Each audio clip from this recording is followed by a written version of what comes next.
तो दोस्तों आपका हमारे YouTube चैनल में स्वागत है। और आज हम बात कर रहे हैं कि अगले हफ्ते सोने और चांदी का भाव कैसा रह सकता है, क्योंकि पिछले हफ्ते काफी उतार चढ़ाव रहा था और काफी गिरावट आई थी सोने के भाव में।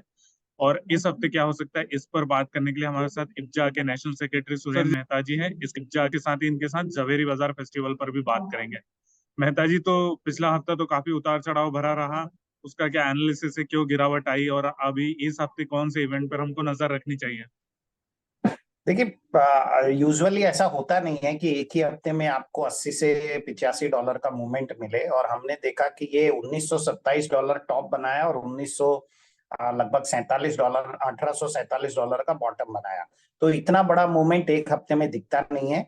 हमें इसके कारण समझने होंगे। इसका कारण देखिए, डॉलर इंडेक्स में लगातार मजबूती, बॉन्ड यील्ड तेजी से बढ़ता जा रहा है। और हमने देखा कि अब तो बॉन्ड यील्ड की 5%, 6% की 10 ईयर बॉन्ड यील्ड की बात हो रही है। उसके बाद हमने ये भी देखा कि जापानीज करेंसी है, या भारतीय करेंसी है, या चाइना की करेंसी है, या इवन यूरो वगैरह जितने भी हैं, ये सारी करेंसियां डॉलर के मुकाबले बहुत ही तेजी से इन सारी करेंसियों में गिरावट आई। तो ये सब गिरावट, और हमने कई कई जगह पर ये भी देखा कि कई इक्विटी मार्केट्स में भी, कई इंटरनेशनल इक्विटी मार्केट में भी गिरावट आई, इंक्लूडिंग द अमेरिकन मार्केट।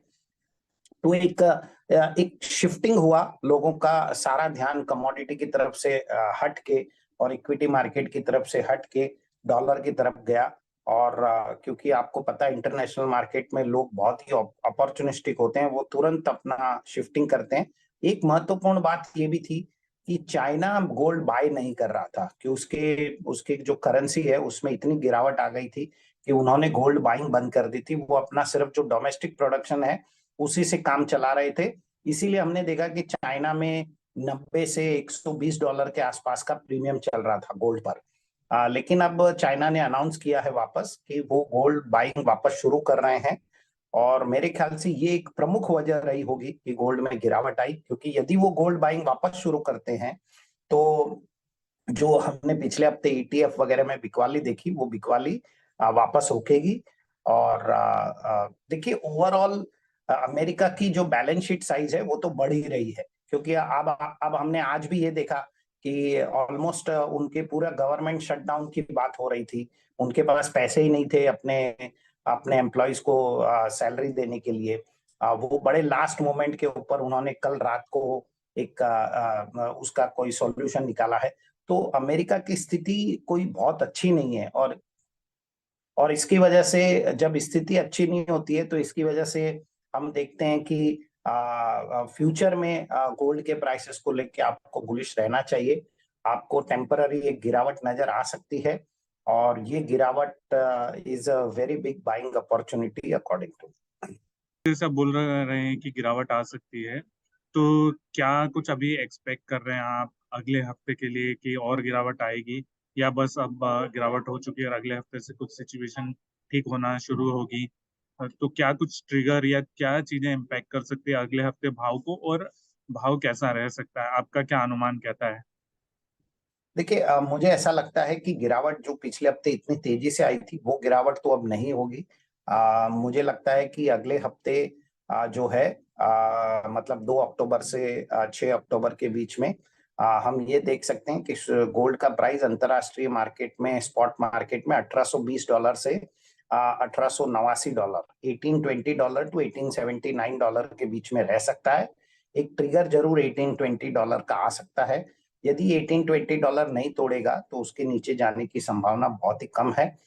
यदि आप भारतीय बाजारों की बात करें तो इसी को यदि मैं कन्वर्जन करूं तो 56,900 से लगा के 57,800 के मध्य के बीच ये प्राइसेस रह सकते हैं। अगर चांदी का देखें हम, चांदी का क्या रेंज कहती है आपकी? चांदी में बहुत गिरावट आई। चांदी में भी उसने गोल्ड को बिल्कुल फॉलो किया, और चांदी बिल्कुल 70,000 के नीचे आ गई भारतीय बाजारों में। मुझे लगता है अंतरराष्ट्रीय बाजारों में चांदी स्पॉट मार्केट में $21.66 से $22.71 के बीच में रहेगी। मतलब $68,200 से लगा के $71,500 के बीच में, 71,300 से $500 के बीच में चांदी के रहने की संभावना है।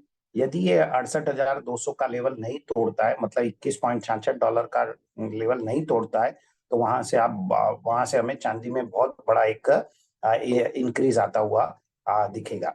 कहीं ना कहीं कुछ लोगों का ये कहना है कि ये 2020 में कोविड के समय जिस प्रकार से गिरावट आई थी वही गिरावट है, उसी प्रकार की गिरावट है, लेकिन मैं ऐसा नहीं मानता। ये एक टेम्पररी गिरावट है और कुछ करेंसी के डाउनवर्ड ट्रेंड की वजह से ये गिरावट आई है। आपका भी एक ज्वेलरी फेयर जवेरी बाजार फेस्टिवल जो है हो रहा है, और ये कुछ अलग किस्म का भी हमने जैसे लास्ट भी बात की थी कि आप जो है वहीं पर जवेरी बाजार में ही आयोजित करते हैं। तो क्या तैयारी हो रही है सर, क्योंकि अब तो बस शुरू होने वाला ही है, और क्या कुछ खास विशेषता है, थोड़ा हमें बताइए। देखिए, ये शॉपिंग शॉप फेस्टिवल है। ये थर्ड एडिशन है जवेरी बाजार फेस्टिवल का। ये 2 अक्टूबर से 7 अक्टूबर के बीच में जवेरी बाजार में होगा। इस फेस्टिवल की विशेषता ये है कि बायर्स जो हैं वो जो मैन्युफैक्चरर्स हैं या होलसेलर्स हैं, जो माल बेचते हैं उनके शॉप पे ही आते हैं। उसकी जगह पर उन्हें जो सेलर्स होते हैं वो इंसेंटिव देते हैं, डिस्काउंट देते हैं। और साथ ही साथ जो भी कंफर्म बायर होता है जिसने आईबीजे के साथ में रजिस्ट्रेशन किया, उसको हम कंफर्म गिफ्ट भी देते हैं। साथ ही साथ बहुत सारे हमने लकी ड्रॉ स्कीम्स रखे हैं, जिसमें लैपटॉप हैं। हर रोज एक लैपटॉप का इनाम दिया जाएगा। हर रोज लगभग 5 स्मार्ट वॉच दी जाएगी। हर रोज लगभग एलेक्सा के स्पीकर दिए जाएंगे। साथ ही साथ जैकपॉट प्राइजेस है, जिसमें 2 गाड़ियां और एक स्कूटर दिया जाएगा। तो ऐसे बहुत सारे इनाम हमने रखे हैं। ये धीरे धीरे फेस्टिवल बहुत ही पिकअप हो रहा है और हमें पूरी उम्मीद है कि इस बार भी ये जवेरी बाजार फेस्टिवल एक बहुत ही अच्छा फेस्टिवल है। जो आपका जवेरी बाजार फेस्टिवल है ये सफल हो, हम इसके आपको शुभकामनाएं देते हैं गोल्ड प्राइस टुडे से। और दोस्तों मैं बता दूं कि आज हम लोग Delhi jewellery and gem fair में, यहाँ पे भी एक बड़ा ज्वेलरी फेयर आयोजित किया जा रहा है, वहीं के स्टॉल से मैं आपको ये जो हमने रिकॉर्डिंग वहीं के स्टॉल से, एक हमारे गोल्ड प्राइस टुडे के स्टॉल से की है। तो अगर आप इधर कहीं हो तो जरूर आइएगा हमारे स्टॉल पर। W18 हमारा स्टॉल नंबर है। और मेहता जी, हम आपको भी इनवाइट मैं करेंगे फिलहाल तो आगे। बंबई में हूँ, इसलिए वहां आ नहीं पाऊंगा, लेकिन मेरी शुभकामनाएं एग्जीबिशन के साथ और आप सभी के साथ। थैंक यू मेहता जी, हमसे जुड़ने के लिए और संडे के दिन, छुट्टी के दिन आपका अपना सा इतना कीमती समय देने के लिए।